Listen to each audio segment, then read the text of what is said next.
Hey, everybody, welcome in. A special historic octa today. And I couldn't find my little, my New Hampshire mug. I have a New Hampshire mug. Couldn't find it, but I have my New Hampshire plate. Because today's story is about freedom and being first and Bitcoin and so much more. So we'll get into that whole story as well. Thank you all for coming to everybody all over the world. Thank you to the best moderators on the planet. Let's get into the story. And Martello and Rusted Woods. And who else did I miss? Tesla Hoarder, of course. Adam Q and Nick M. Appreciate you all. Let's get into the story. Less of me, more of the slides. This is Live Bitcoin or Fill in the Gap. Ladies and gentlemen, do travels. Thank you for coming too. We'll talk about macro, on-chain, charts, performance, liquidity, Blackrock, Tether, AI, some miners, RIOT and CleanSpark, some good news and bad news, and something big is brewing with Solana. That's what Marty said, by the way. Saluti to our Swiss friends too. Crazy day, good day. Let's make it historic. And I am cool too, and this is not financial advice. And shout out to Johnny Boy Star 84. I joined Patreon today, and I've been having fun with, ARB, Cloud, and ATR to snipe up throughout the year and beyond. Until AI disrupts us all. I like a man with a plan, and you have a plan. It's very important to know what's coming around the corner so you don't get kicked in the teeth. Let's get into the ugly news first of all. Before we get into the glorious news, here is some data around, by the way, Bitcoin is 95,200 as I speak.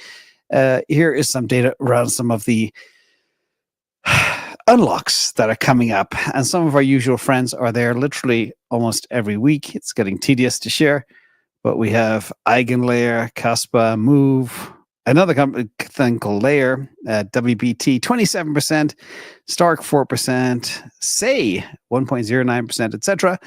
And that is the ugly so far. Also, we have a new section called Orwellian Corner. This is to do with a book I read that actually disturbed me a lot. I read a lot of things that disturbed me at a young age, which probably made me very paranoid. But anyhow, there was a lot of talk we had last week, and of course on DCN Monday, regarding EU ban on Anon accounts and all the new laws coming in. And the survey is from the Bitcoin group, Bitcoin newsletter, which is fantastic. But they surveyed their audience as to what will the EU ban on Anon accounts do to Bitcoin. And 41.5% said it would drive users underground. 34.1% said it's like banning math, which is in itself Orwellian. And 9.8% said it's a minor inconvenience. And 14.6% said it hurts privacy coins more. Well, it's interesting. But the point is, just like blocking something on the internet, there's always a way around, and the people that need to do it will find their way around too. So don't worry too much about that. And shout out to our British friends. UK says no to Bitty. Not appropriate for the British. UK Treasury rules that National Bitcoin Reserve says following US lead is not appropriate for its market. Shout out to the Brits out there, and I'm sorry for your leadership. The HM Treasury can go pound sand as far as I care. But the Brits know, just like the Dutch, just like the Australians and the Kiwis and the Canadians, they are actually, all of those Commonwealth countries are top audiences of mine because they all know they need their life draft. But the leadership in those countries don't. Interesting. The people know, the leadership doesn't. Wonder who votes these people in. Anyway, enough politics. Let's get into the bad news. This was another big story too around the Bitcoin core. And a lot of people were concerned. I too was a little bit concerned. And I don't know whether to put this in the good news or the bad news category.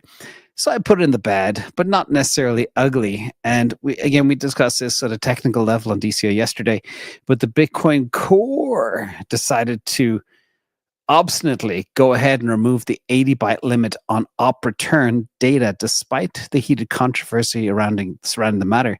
And Bitcoin pioneer Peter Todd created the proposal, I can't remember the number, at the request of Chain Code Labs. And this means there is more efficient data storage, cleaner unspent transaction outputs, and it results in you not needing kind of clunky workarounds in this whole area. So the question is it good or bad or indifferent?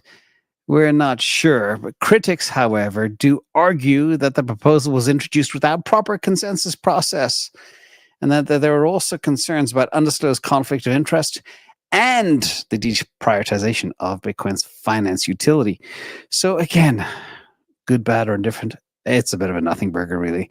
But we'll see where it all goes. But I am a little bit concerned that they kind of shoehorn this thing in without proper decentralized prioritization of all the different interests out there. Anyway, let's move on. A little bit of bad news too. CleanSpark Production, a new miner video is coming. Trust me, I was just waiting for the monthly production numbers to come in. That'll be out this week. Just waiting for 2 more companies to report their numbers. But as you know, I've been analyzing monthly production for all the Bitcoin miners for years and years, and all of them are down across the board to the tune of about 15%. So things are getting very competitive out there. Of course, the hash rate's going up. But what this tells me is the same amount are being issued, but the US miners are earning less and less Bitcoin reward, which tells me there is crazy levels of mining happening overseas in non-public entities. Whether they are governments in Bhutan mining Bitcoin or El Salvador with volcanoes or whatever else, I don't know. But the production here is down. Also, I think the hash is down ever so slightly for CleanSpark, but I'll dig more into that as well. And RIOT themselves also had a little bit of an issue. They have changed. They mined 533 in March, and they fell to 463 in April. That's a big dip. All of them across the board are mining less. Again, as I said, because there's other players mining more. And RIOT platforms actually sold more Bitcoin. In the month of April, they flipped from their HODL strategy. They have about 19,211 Bitcoin. And they mined 463, but they sold 475 Bitcoin. So this net sale reduced their Bitcoin current holdings about 19,200. And again, RIOT has transitioned into a net seller of Bitcoin, widely regarded as the most resilient asset globally at a time when the institutions and others and states are stacking. So weird stuff happening, but it shows you sometimes they just need to sell a little bit to pay the bills. And in full disclosure, I own a little bit of RIOT and a little bit of CleanSpark and still holding for my sins in a previous life. But remember, never have more than 5% of your portfolio in miners. I am way less than that right now because they shrank. Anyhow, moving on. The good news at last. Fear and greed. Still greed, but there's a twist. This is the twist. Okay, we have, again, as I showed you my little number plate here. Ooh. Live free or die, New Hampshire. Also Bitcoin. Now, why do we say that? Well, crazy news. We were all sad and depressed last week when the governor of Arizona said, no, thank you. Not going to do it. Too risky. We're not going to touch that Bitcoin stuff. But guess what? Now we have a replacement called New Hampshire. New Hampshire just enacted the first ever state to sign into law the Bitcoin law. And that is fantastic news. And a shout out to people in New Hampshire. And remember, it's the land of liberty. I think it's the first state of the United States. And there's a tight correlation always between freedom and being first. As I say, if you're not first, you're last. And Bitcoin all go hand in hand. It's a life raft for your finances. So brilliant, brilliant news for New Hampshire. Again, the governor RIOT, I think is her name. Brilliant, because the other governor from Arizona was also a lady, and she said no. But these two have different associations with different parties, let's say. Anyway, here we go. Let the dominoes fall, and they will be allocating 5%, up to 5% of their state funds into Bitcoin in the next 60 days. That could be good, and we'll see. Anyway, meme du jour is happening early today. So we've got states, we got countries, we've got sovereign wealth funds, we got high net worth individuals. Everybody is stacking right now. This is what we wanted, the dominoes. And sometimes you can get a little bit of a disappointment like Arizona, but then within days, you have something that turns around and makes you very happy. So this is just the beginning. And it takes courage to be first. But also, if you have the courage to be first, you win. And that's the key. So great news. Also, speaking of treasuries, in fact, my little meme du jour it should be treasuries in that third little domino piece, but somehow it didn't show up. Anyhow, in treasury news, Jack Mallers is announcing Strike lending. So you can also borrow against your Bitcoin using Strike, which is a very cheap and easy way to move Bitcoin around. And what's also cool about this, as I say, Jack Mallers is also the new CEO of CEP, which will become 21, which is going to try and do the same thing that MicroStrategy have done. So bookmark this, everybody. I will look into my little crystal ball, and it says, I see a future where CEP/21 and Strike do lending together. So a big part of the value proposition, the financial value proposition for CEP could be offering lending against your Bitcoin services and so much more. So the lending wars continue, and this is on top of, I think, Coinbase lending out over $100 million against Bitcoin as well. And this industry is about to explode with very good, reputable players, which is wonderful for the space. And why do I care? Well, when you can borrow against your Bitcoin, you don't need to sell it for lifestyle chips.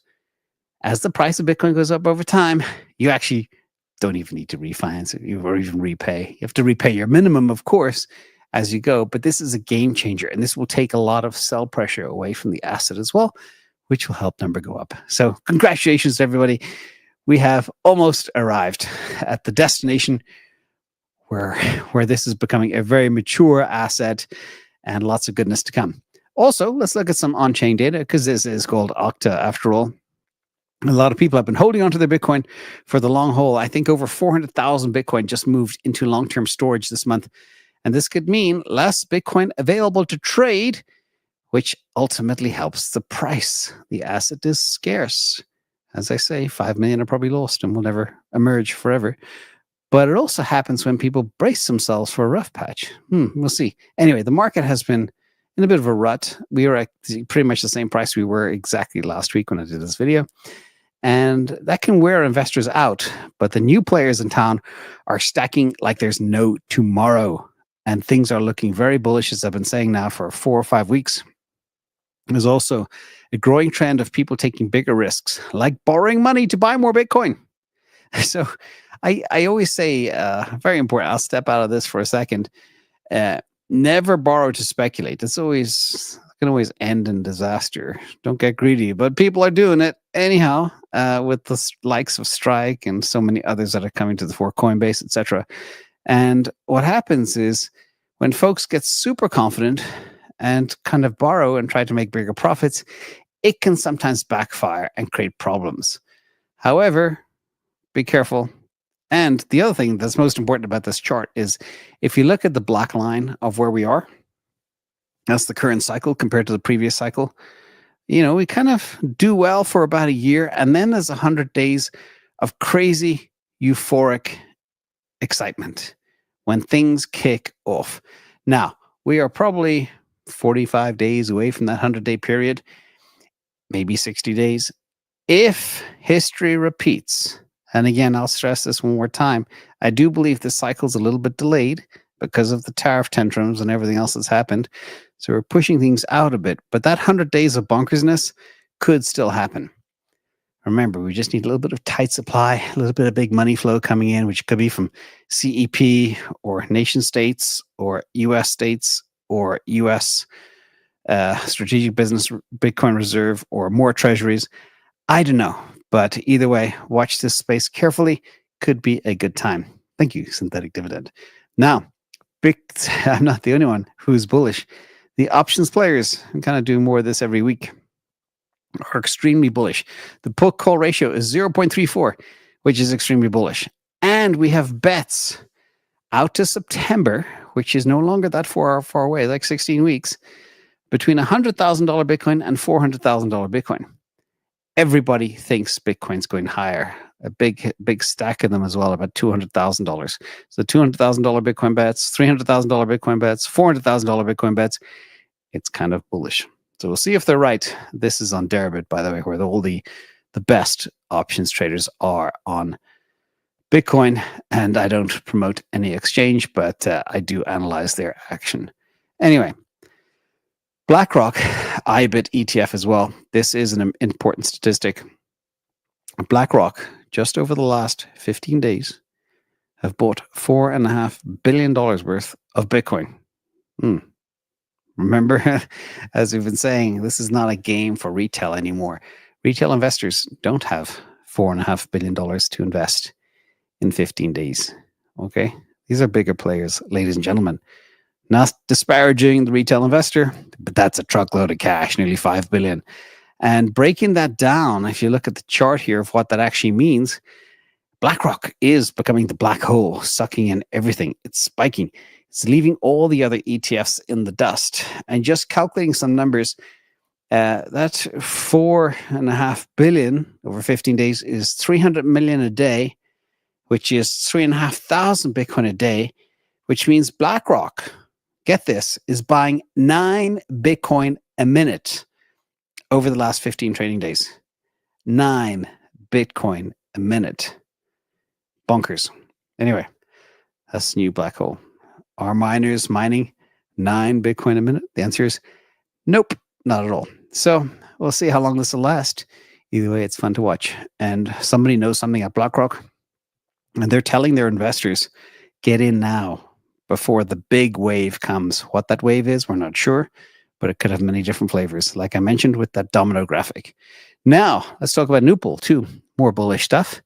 This cohort of holders, 1 to 3 months, represents typically the most aggressive players in Bitcoin. They are the professional options traders, the professional speculators. They trade Bitcoin through ETF brokers. And in the current cycle, the NUPL has regularly risen to the 40% range, after which they begin to take profits, which in turn creates selling pressure in the spot market. However, the current NUPL is 8%, and its 30-day simple moving average is about minus 2%. We've just gone positive on the NUPL, which basically means selling pressure from this cohort, there will be none until they get to 40% plus.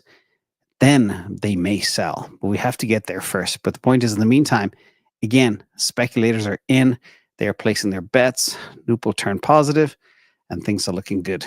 Again, a bullish signal too.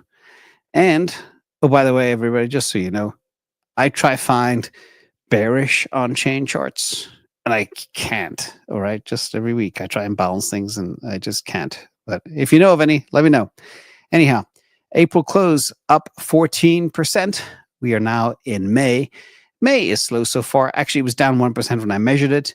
In fact, this table measures it automatically. But I think, yeah, at 95.3, it'd probably be up back to 0%. But here we are. We're minus 1% so far.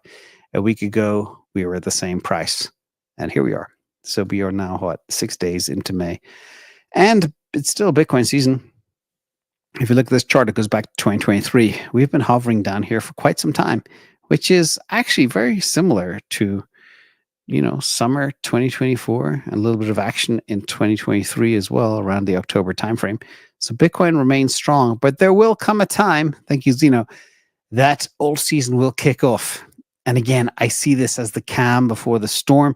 If you just look at this chart and you calculate the amount of time that we're in Bitcoin season, it's about to run out, I believe. But then again, Bitcoin could still go to the moon and pull everything else with it. Either way, the future is looking pretty bright from where I stand right now. And MVRV is back. This is yet another cool on-chain indicator, kind of interspersing stuff here so you get the feel of price action with on-chain action too. And this is from Axel. And this is the return of the year-on-year true MVRV back to positive territory. It's hard to see. I put a little gray arrow there so you can see right above my head, a little bit of green. And this means that the average purchase price of all coins acquired over the past year is now below the current market price. And the pressure from panic sellers is gone. And many are now on profit, and they don't need to lock in losses. And this shows you holder confidence is increasing as well. Yet another sign. And normally, when MVRV goes positive, it stays positive for an extended period of time. We'll see how long this one lasts. Sometimes it can stay positive for 6 months, 18 months. We'll see. Hoping for a good run. And this is typical of sometimes that mid-bull pullback as well. Now, let's look at the top 50 performance over the last 90 days. I'm going to turn off my little, put myself in the top left corner. How about that? That way you can keep an eye on me. But you can see Bitcoin here. This is 30-day returns. And Bitcoin is still hanging in there up. Let me blow it up so I can read the right numbers. 15.2% over the last 30 days. Cosmos down 13.2%. A lot of other stuff to the right, which is red. But the majority are green. But the rate at which the winners in green beat Bitcoin means it's still Bitcoin season. But if you were to disperse $100 over the top 50 here, the actual alts would have won the last 30 days. So Tau up 87%, Hype 86%, Sui 60%, Render 47%, Sol 29%, Tcoin 28%. Bitcoin Cash is there too. Wow. And lots of other weird stuff too. So that's where we are right now. And things are looking okay as we go forward. And ETF flows are still very, very solid. We had a huge record-breaking dollar week, the third biggest week ever last week. And the week before last, I should say, because this is summing the week up. So I report every Tuesday. We just get the data in on Monday from CoinShares. And the investment products, digital asset investment products like ETFs, ETPs around the world, totaled $2 billion last week. And the total inflows over the past 3 weeks is $5.5 billion. What's crazy is $4.5 billion of that $5.5 billion is the Blackrock ETF, another black hole. And big money coming in. Also, breakdown by asset. This is interesting because every single group is black. I haven't seen every single group in the black in probably a year right now. Let's look at some of the numbers. Ethereum had some money inflow, 149 million. Solana, 6 million, not a lot compared to ETH, but good. XRP, Tezos had 10 million and 8 million respectively as well. Tezos, that's a blast from the past. Even Cardano had 1 million. And short Bitcoin, 6.4 million. Normally that goes negative when things are very bullish, but it shows you the players that play short Bitcoin, they're hedging their bets. So all in all, pretty good week last week. And narrative time, the Froth is returning. The top narrative this week is, or over the last month, I should say, is NFT applications. AI is number 2. And number 3 is, let me see if I can read that. I think it's the Bitcoin ecosystem. Yes, it is. Just making sure. Bitcoin up 13.3% over the last month. Ethereum down 2.1% over the last month. And remember, it's kind of interesting because if you look at what the last month is, we'll talk about in a second. The last month was when the bottom of the market happened due to the tariff tantrums. Okay. And still, ETH is still negative. Everything else is pretty much rebounded quite a bit, or a lot, or back to normal. ETH is still lagging. So watch that space carefully. And in other news too, Tether is launching Bitcoin plus AI. You hear me talk a lot about the conversion between energy, digital currencies, AI. It's all the same thing. It's all connected. So watch that connectivity and be part of it, because that's what's going to change everything. And now for the first time, Tether are building out a play, which is fascinating. And I'm going to dig more into this, but they are planning to supercharge their Bitcoin smarts with AI. And they're launching a thing called Tether AI, which merges AI, artificial intelligence, with direct Bitcoin and Tether payments. And this champions decentralization. It uses open source, peer-to-peer networks, ensures self-custody via wallets and their wallet development kit. And the system will also ditch any central control, granting users direct access to crypto-enabled AI tools and proving Bitcoin's ever-expanding role in pioneering technology. So, and I've also heard rumors, I haven't been able to prove it, but apparently Tether is moving also to the US. Remember Cantor Fitzgerald, Howard Lutnick and co., who is now part of the administration, they audit and I think they custody Tether's Bitcoin bag, which is like 100,000 Bitcoin. So it's substantial. But apparently they're going to be onshoring too, which will make Tether much more accepted by the US government. Remember, Tether is one of the top buyers of US treasuries along with Warren Buffett. So it's very, very important to the US dollar. Tether is. So watch this space. We're seeing the convergence between AI and Bitcoin, which is fascinating. And speaking of Tether, it's up and to the right. The numbers are bonkers. Same with USDC, by the way, on Solana.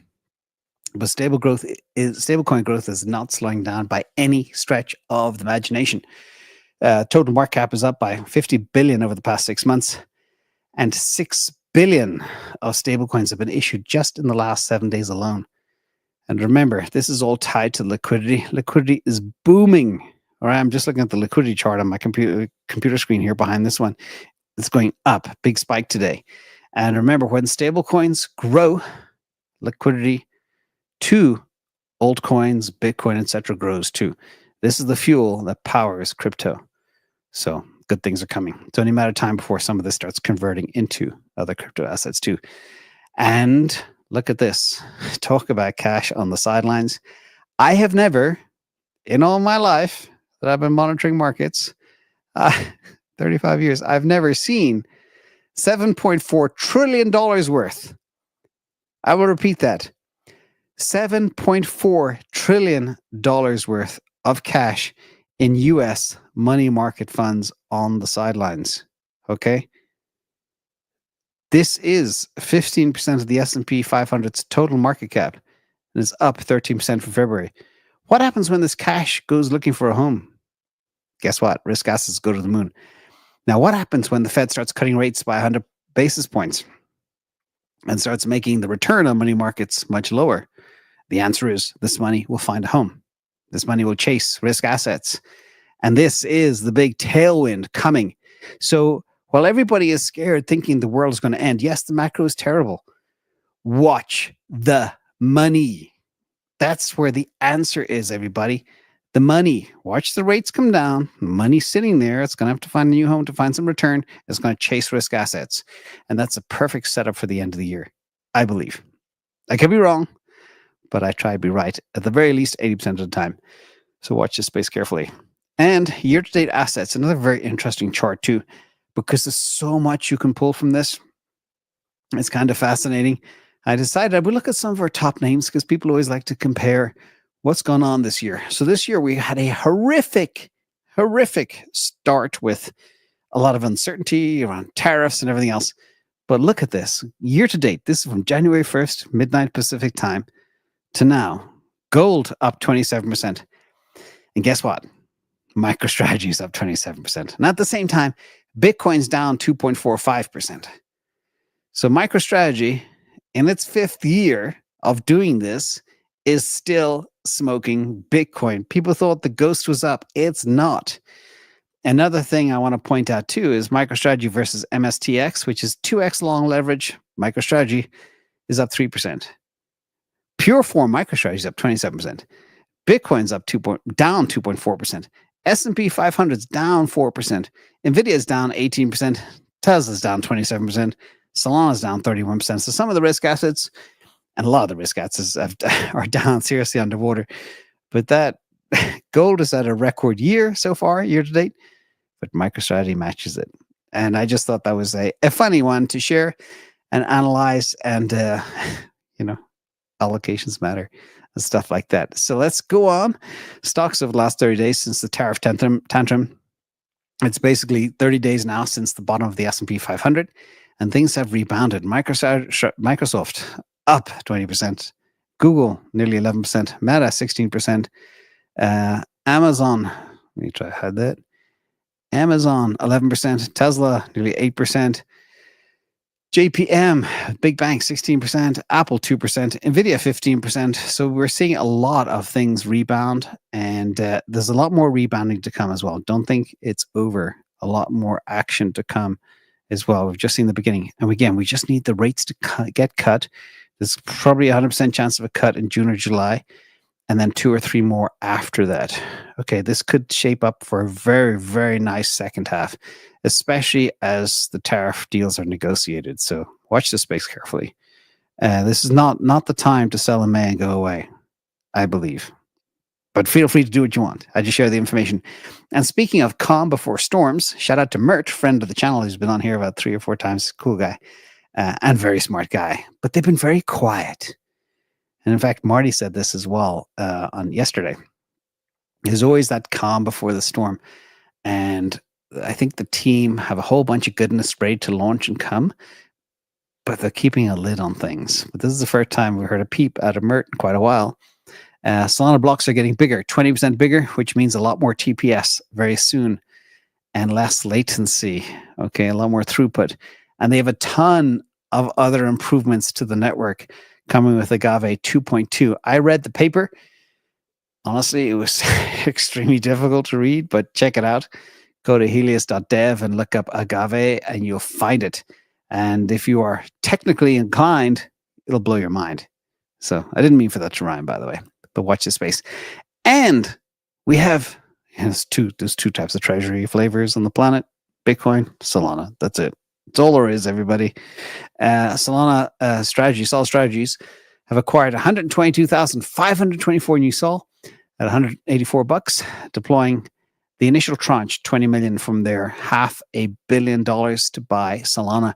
They will keep on stacking as well. They are the first to do this, just like MicroStrategy was the first.